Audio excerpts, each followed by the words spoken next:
New domicile rules in Jammu and Kashmir. Jammu and Kashmir में नई आदिवासी नीति। डोमिसाइल का शाब्दिक अर्थ आदिवासी होगा। डोमिसाइल कहने का मतलब किसी भी व्यक्ति का निवास स्थान जो कि ऑफिशियली और लीगली रिकॉग्नाइज्ड हो, जहाँ के सारे अधिकार उसको प्राप्त हो। आगे देखते हैं, new domicile rules that followed. नई आदिवासी नीति जो कि परिणाम स्वरूप है, जो कि बाद है। किसके बाद है? The termination of special constitutional status of Jammu and Kashmir. Jammu और कश्मीर के विशेष संवैधानिक दर्जे के समाप्ति के बाद नई डोमिसाइल नीति। अब आगे क्या कह रहा है? Which was recognised into 2 union territories. यानी कि विच वॉज रिकॉग्नाइज्ड, कौन रिकॉग्नाइज्ड हुआ? ये विच जम्मू एंड कश्मीर के लिए यूज हुआ है। Jammu and Kashmir was recognised into 2 union territories. Jammu and Kashmir को रिकॉग्नाइज्ड किया गया इनटू 2 यूनियन टेरिटरीज, 2 केंद्र शासित प्रदेशों में। इनटू यानी कि जब भी किसी बड़े भाग को 2 भाग में काटने का या फिर बांटने का सेंस होता है तो इनटू प्रीपोजिशन का प्रयोग होता है, जैसे कि cut into 2 pieces, divide into 2 parts, इस तरह के शब्दों में। नेक्स्ट पर आते हैं, have brought sucker and hope. Sucker यानी कि रिलीफ के सेंस में सकर का यूज होगा। जैसे कोई बहुत परेशान है, उसको कोई सहायता मिलती है तो उसको राहत मिलती है, तो इसके सेंस में सकर का यूज होगा। तो have brought sucker and hope ने लाया है क्या? रिलीफ और आशा लाया है। किसने लाया है? अब देखिए, इसके लिए सब्जेक्ट कौन होगा? ये पूरा पार्ट, यानी कि जो जम्मू एंड कश्मीर में स्पेशल कॉन्स्टिट्यूशनल स्टेटस का टर्मिनेशन हुआ, उसके बाद नया डोमिसाइल रूल आया, उसने लाया है सकर एंड होप। किसके लिए? For a segment of its population, मतलब जम्मू एंड कश्मीर के पॉपुलेशन के एक भाग के लिए, एक हिस्से के लिए उसने सकर एंड होप लाया। दैट हैड टू, किस भाग के लिए? दैट हैड टू, जो कि had to, have to, has to, एक मजबूरी के सेंस में यूज होता है, जैसे कि मुझे जाना पड़ा, मुझे करना पड़ा, इस तरह में। तो जो सेगमेंट ऑफ पॉपुलेशन था जो कि हैड टू कंटेन यानी संघर्ष करना पड़ा, तो सेगमेंट ऑफ पॉपुलेशन को जो संघर्ष करना पड़ा विथ फ्रेगमेंटेड सिटीजनशिप राइट्स, मतलब फ्रेगमेंटेड सिटीजनशिप राइट के साथ संघर्ष करना पड़ा। फ्रेगमेंटेड कहने का मतलब ऐसे नागरिकता अधिकार जो कि उनके लिए पूरे नहीं थे, खंडित थे, मतलब उनके सारे राइट्स उनको प्राप्त नहीं थे। फॉर लॉन्ग मतलब बहुत दिनों से वो फ्रेगमेंटेड सिटीजनशिप राइट के साथ जीने के लिए उनको जीना पड़ा। अब देखिए, this group of 2 to 3 lakhs people, मतलब 2 से 3 लाख लोगों का यह ग्रुप, कौन सा ग्रुप?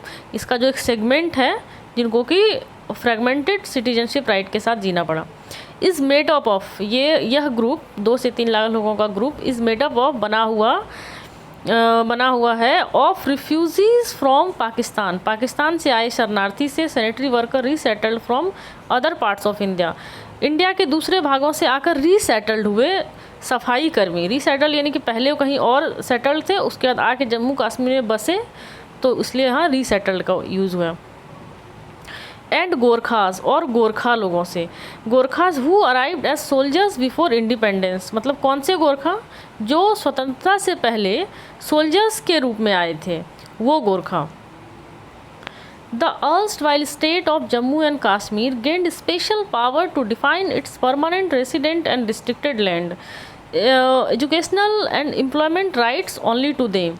अब the erstwhile state of Jammu and Kashmir, the लगा हुआ है, जबकि आपको पता है जम्मू एंड कश्मीर हुआ बिहार बंगाल के आगे या किसी भी स्टेट के आगे द नहीं लगेगा, लेकिन यहाँ जम्मू एंड कश्मीर को चूँकि ये स्पेसिफाई कर रहा है, द erstwhile स्टेट यानी कि पहले वाला जम्मू एंड कश्मीर, पहले भूतपूर्व जम्मू एंड कश्मीर।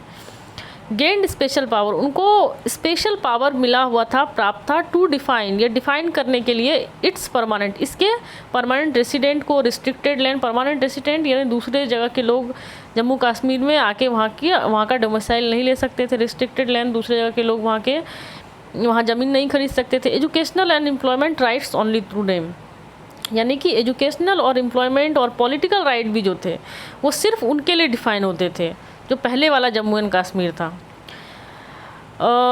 तो ये कह रहा है कि ये सेंटेंस यही कह रहा है कि पहले वाले जम्मू कश्मीर के पास स्पेशल पावर था कि वहाँ के जो लोग थे उनके लिए सारे राइट डिफाइन करता था। अब देखिए आगे क्या है, this cohort was not classified as permanent resident.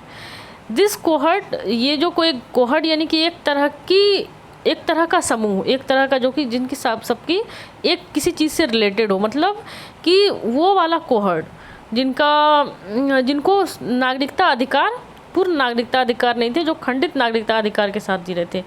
This cohort was not classified, ये क्लासिफाइड नहीं थे, परमानेंट रेसिडेंट की तरह क्लासिफाइड नहीं थे। Leading to denial of opportunity, ये जो परमानेंट रेसिडेंट की तरह क्लासिफाइड नहीं थे वही लीड कर रहा था डिनाइल ऑफ अपॉर्चुनिटी को, यानी कि अपॉर्चुनिटी से वंचित कर रहा था इनको। अपॉर्चुनिटी का मतलब अवसर से वंचित कर रहा था। अवसर से वंचित को कौन नेतृत्व कर रहा था? उनका परमानेंट रेसिडेंट नहीं होना। To them in education, employment and politics, employment और एजुकेशन में उनको अपॉर्चुनिटी से वंचित कर रहा था, उनका परमानेंट रेसिडेंट नहीं होना। अब आगे देखते हैं। A situation not merely unjust but also untenable, ये राइटर कह रहे हैं कि जो सिचुएशन था, जो कि उनको अपने अधिकारों से वंचित रखा गया था, ये सिचुएशन सिर्फ अनजस्ट नहीं है, यह अन्याय ही नहीं है। जस्ट से न्याय होता है, अनजस्ट यानी कि अन्याय। यह सिर्फ अन्याय ही नहीं है बल्कि यह अस्थिर सिचुएशन भी है, यह अस्थिर भी है। तो अब आगे क्या है, subsequent to changes to article 370 and 35A in August 2019, अगस्त 2019 में आर्टिकल 370 और 35A में बदलाव के बाद, सब्सिक्वेंट यानी कि के बाद, इन मार्च 2020 में the concept of permanent resident of state was discontinue, जो स्टेट में परमानेंट रेसिडेंट का यानी अस्थाई निवासी का जो कंसेप्ट था, कि जो अवधारणा थी, उसको डिसकंटिन्यू कर दिया गया, मतलब उसको ख़त्म कर दिया गया इन जम्मू एंड कश्मीर में as per the new domicile rules.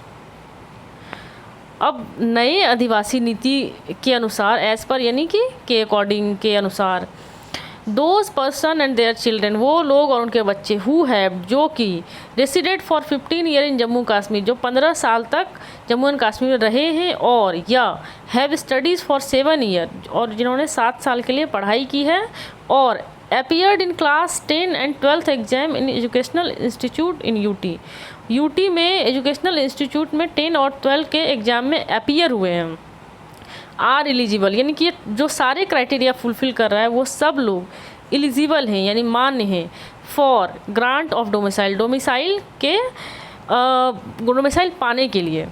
अब देखिए, besides mitigating the historical deprivation of one segment, ये विसाइड मतलब के अलावा, मिटिगेटिंग यानी कि कम करना, द हिस्टोरिकल डिप्रिवेशन यानी कि ऐतिहासिक कमी, ऐतिहासिक असक्षमता ऑफ वन सेगमेंट, एक सेगमेंट का ऐतिहासिक असक्षमता, ऐतिहासिक कमी को यह कम ही नहीं करता है, करने के अलावा एक सेगमेंट के ऐतिहासिक कमी और या असक्षमता को कम करने के अलावा द चेंज विल इनेबल, यह चेंज इनेबल करेगा यानी कि सक्षम बनाएगा, योग्य बनाएगा, मेनी अदर्स, बहुत सारे दूसरे लोगों को, currently living in Jammu Kashmir, जो अभी जम्मू एंड कश्मीर में रह रहे हैं, to get their domicile and associated rights, उसको डोमिसाइल पाने में और उससे संबंधित अधिकारों को पाने में यह चेंज इनेबल करेगा बहुत सारे लोगों को जो जम्मू कश्मीर में अभी